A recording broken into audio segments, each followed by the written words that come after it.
Edhe vajzat shumë kanë fajt madh.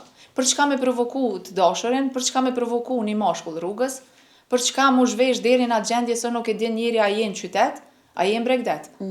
Për çka? Tani m'guci më tha, ma boni kështu, ma boni ashtu, jo profesori, jo pedofili. Po ai veç burr nuk është nëse e tradhton atë gru. Pse mashkulli po bjen prej e atij provokimi. Nëse ai është burr me karakter, nuk ka femën që e mposht karakterin e tij. Nëse një mashkull është i kënaqur me gruën e vet, për çka me ndodh tradhtia? Ndahen pse s'ma pruni sto që thash për 5 minuta. Do për çështje banale. Mandej shoh shumë persona që në shoqëri janë yje. Janë të pazavendësueshëm.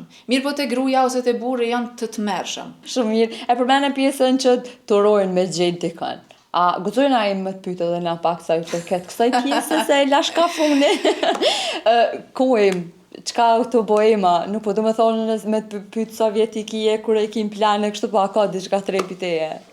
Se s'ke fol asnjëherë për jetën private, nuk të kom një asnjëherë të folë se ma potencove 1-2-3 pyetje, kom fol dikon, po për jetën private nuk të kom një të fol asnjëherë. Kon edhe bile pata pak trem, me vet pak ka kjo pjesa, se shumica e njerëzve hezitojnë me përmend jetën private në rrjetet sociale. Ati vendose imja tash pe merr guximin. Po da për vre.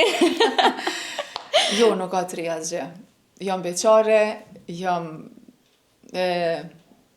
pa në klopa lidhje, mos të bëj pa lidhje. Do me thonë, nuk jam ende. Çka po pret Ema? Po e pres caktimin e Zotit. Okej. Po. Çka do të më pas? Edhe po e pres atë burrin që do të më qenë tamam burr. Ç'do të më koni një burr tamam burr? Se shumica sot burr është ai që është shumë i mençur, që e din pjesën ku e ka kufiri beqaria me martesën. Ai mashkull edhe ajo femër që din me ndoh që të vinë në mes, ku është beqaria, edhe ku janë pastaj jeta pas beqaris, martesa, obligimet, edhe gjitha ato tjera që vinë, atëherë njeri është i pjekur për martesë. Sa është e vështirë mu martu në ditë sotit, se nina ate për shumë qoftë në debate televizive, qoftë në familje, kur bohëm kalablak, janë nisë me folë, thojnë, u bo sot zërë si për qika, si për djema, herët u konë për djem, tash për qika, këto bisedat të zakonshme, po sa më nënë që është e vështirë me gjejti ka në ditë sotit? Është tepër e vështirë.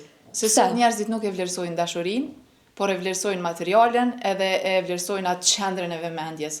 Askush nuk ka kohë ditë sotit me gjithë këtë të lëvit jetës që bëhet, po, askush nuk ka kohë me pas prioritet, do me thonë, as nanën edhe babën e vetë sot. E lere ma dikon tjetër. Kështu që duhet me pas primar familjen, po duhet edhe tani ana tjetër e çiftit, do me thonë, martesa duhet me qenë një diçka që duhet me qenë deri në fundin e saj, ose në fundin e jetës bashk, diçka që bashk veprojnë. Do me thonë, dora e djathtë nuk mundet pa të majten. Ai mundet, po mundet kur qysh heq.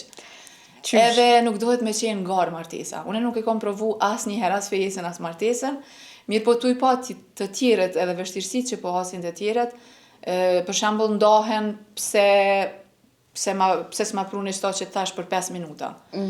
Për çështje banale. E përmend edhe punën e materializmit që ditë sotit e shohin edhe si shumë materiale punën e martesës, jo me pas një kerr, jo me pas një shtëpi, jo me ma ble ata, jo me ma ble këta, kena raste që edhe jo ndap se dikush dikujt se ka ble një kerr. Qysh e sheqet pjesë ma? Pse kena ardhur deri në çit pikë si popull, nashta edhe në përbotë ekziston, po pse na kemi ardhur ashtu të pa faktin që te deri me tash e potencove që jena popull që bojna shumë edhe kena vlera ti për shumë, pse kena ardhur deri këtu? Kur hyn thash i nati edhe ajo gara në martesë, tani mos din çka me fol edhe fillojnë qesin kushte. Ti ki me ma bë kështu, ti ki me ma bë ashtu, ti po ma bën kështu, ti po ma bën ashtu.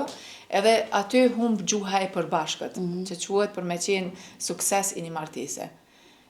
Duhet me pas tamam qysh e kanë atë shprehjen në të mirë dhe në të keq, në smundje dhe në shëndet, në gëzim edhe në hidhrim, do me thonë, nëse ti nuk i vlerëson gjitha qëto, nëse ti nuk i mshirë edhe respekt në një marrëdhënie shoqërore, familjare, nuk mundesh me pas as në bashkëshortore.